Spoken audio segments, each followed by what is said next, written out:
सभी दोस्तों को नमस्कार करता हूँ। अखिल भारतीय जनसंघ राजस्थान की ओर से मैं सह संयोजक डॉक्टर रविंदर सिंह चौधरी, बच्चा डॉक्टर कहते हैं मुझे। मेरा विषय आप सब लोगों के बीच पंडित दीनदयाल उपाध्याय जी राजनीति का वो नाम जो प्रकांड विद्वता, प्रकांड पंडिताई और प्रकांड अपनी कूटनीति के कारण राजनीति में आप सबको भली भांति ज्ञात है। एक बचपन के कठिन दौर से, अत्यधिक कठिन दौर से अपने जीवन को संभालते हुए अकेला वो एक बालक जो भारतीय आज़ाद भारत की राजनीति के फलक पर पहुंचा, एक ऐसा बालक था पंडित दीनदयाल उपाध्याय जी। और उस समय जब यहाँ आज़ाद भारत पर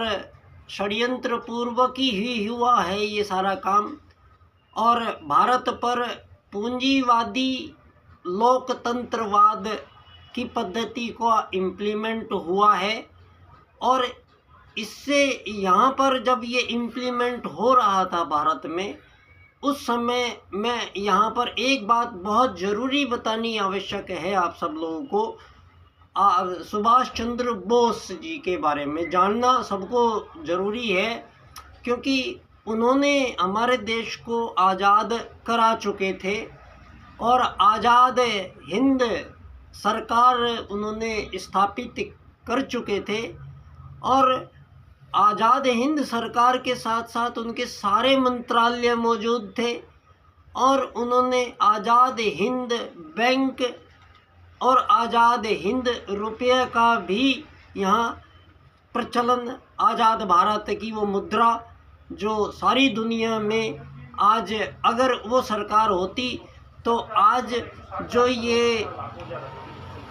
रॉकफेलर और रोथस्चाइल्ड का बिछाया हुआ ये सारे आज़ाद देशों में ये बैंकिंग प्रणाली का जो जंजाल फैलाकर और सारी मानव जाति को गुलाम बनाया गया है, धन आधारित जीवन पद्धति को मानवों पर इम्प्लीमेंटेशन का नाम ही ये लोकतंत्रवाद है। इससे पूर्व भारत की जो राजनीति थी वो रोटी, कपड़ा और मकान, ये जो तीन आवश्यकताएं हैं, पंडित दीनदयाल उपाध्याय जी ने स्पष्ट किया है कि परमात्मा ने सभी जीव जंतु, वृक्ष, वनस्पति, संपूर्ण जीवों को परमात्मा के दो वरदान देकर भेजा है। एक निर्बाध और निरंतर रूप से भोजन प्राप्ति का अधिकार प्रत्येक जीव का है,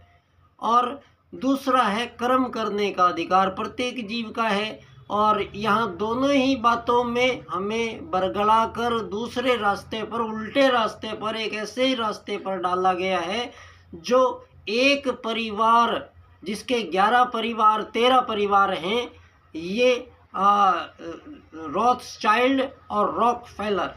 ये एमिनिटी ग्रुप के सदस्य हैं। और ये एक विश्व राजनीति को भी, विश्व की आर्थिक स्थिति को भी, विश्व के विज्ञान को भी, विश्व के प्राइवेट सेक्टर में जितनी भी कंपनियां, जितना भी मोबाइल, इंटरनेट, जितनी भी गाड़ियां, जितने भी भोजन के, जितनी भी सामान धरती पर आज दिखाई देता है, ये 90% एक ही परिवार से जुड़ा हुआ है। एक ही परिवार धरती के इन तथाकथित आज़ाद देशों की राजनीति को अपने हिसाब से, ये युद्ध जो हो रहे हैं, ये युद्ध कराने वाले कोई देश नहीं है। आपस में इन देशों के बीच में युद्ध का कोई कारण भी विराजमान नहीं है, लेकिन इस धरती पर कितने हथियार बनाने हैं, किस देश में कौन सी श्रेणी के हथियार रखने हैं, ये G5 बनाना है, ये वर्ल्ड बैंक बनाना है, ये UNO बनाना है, ये चिकित्सा में वैक्सीनेशन प्रोग्राम के लिए WHO के रूप में सारी धरती पर सारे मानवों को जितनी भी वैक्सीनेशन दी गई है, ये सारी मानवों को अंदर से खोखली करती हुई ये आज साबित हो चुका है। कोरोना वैक्सीन फर्जी था। पूरे के पूरे प्रकरण ये बहुत पहले से प्लान किए हुए हैं और ये प्लानिंग से सारे संसार में इस राजनीति को चलाया जा रहा है। इस प्लानिंग में हम जो वोटर हैं, वोट दे के सरकार बदलते रहते हैं। सरकार बदलने से वो चाहे कांग्रेस की सरकार आई या भाजपा की सरकार आई, लेकिन दोनों ही पार्टियों ने आर्थिक वैश्वीकरणवाद की नीतियों से ही राजनीति आगे बढ़ाई है। परिणाम ये हुआ है, भारत की सारी संपत्ति, भारत के सारे नदियाँ, पहाड़, हमारी उपजाऊ भूमि, हमारे जंगल, खेत, पानी, यहाँ तक हमारा सारा विदेशों में बैठे हुए चंद लोगों के हाथ में भारत की भी सारी संपदाएं चली गई हैं और विश्व में प्रत्येक देशों की संपदाएं चली गई हैं। ये जितने भी आज़ाद देश हैं, इन आज़ाद देशों में सभी सरकारों को कर्जदार बना के रखा हुआ है। वो एक ही परिवार है, रॉथस्चाइल्ड, रॉकफेलर परिवार, मॉर्गन, और ये पूरे के पूरे एप्स्टीन फाइल में आपने इन सब के किस्से सुन लिए होंगे। इन बालकों को खाने वाले, उनका मांस खाने वाले, उनका खून पीने वाले ये राक्षस जो हमारे आइडियल और मॉडल बने हैं आज दुनिया में, इन सबको ऐसा दुनिया को बनाने के लिए ये पूंजीवादी ये अर्थ है, धन आधारित जीवन पद्धति का इम्प्लीमेंटेशन मानवों पर किया गया। परिणाम यही है कि मानव प्रजाति खत्म होने के कगार पर इस धरती पर आ चुकी है। ये आप सब लोग देख ही रहे हैं।